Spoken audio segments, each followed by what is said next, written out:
ہم کریں گے ہر مظلوم کی حمایت۔ السلام علیکم ناظرین، میں ہوں حورین فاطمہ اور آپ دیکھ رہے ہیں حمایتی نیوز HD چینل۔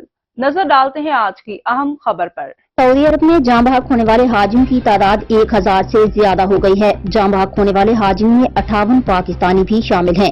وزیر اعظم شہباز شریف کی جانب سے حجاج کرام کے جاں بحق ہونے پر اظہار افسوس کرتے ہوئے پاکستانی سفارت خانے کے حکام کو حجاج کرام کو تمام سہولتیں دینے کی ہدایت کی گئی ہے۔ واضح رہے کہ اس سال 18 لاکھ افراد نے حج کا فریضہ انجام دیا۔ حج کے دوران درجہ حرارت 51.8 ڈگری سینٹی گریڈ تک پہنچ گیا تھا۔ حج کے دوران ہیٹ ویو سے جاں بحق حاجیوں کی تعداد 922 تک جا پہنچی۔ سعودی عرب میں حاجیوں کی ہلاکتوں سے متعلق عرب سفارتکار کا کہنا تھا کہ جاں بحق مصری حاجیوں کی تعداد ہی کم سے کم 600 تک ہے۔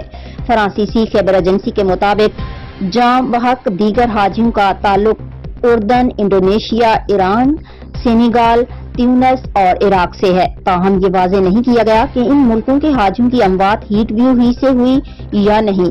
اردن کے 20 لاپتہ حاجیوں کی تلاش بھی جاری ہے۔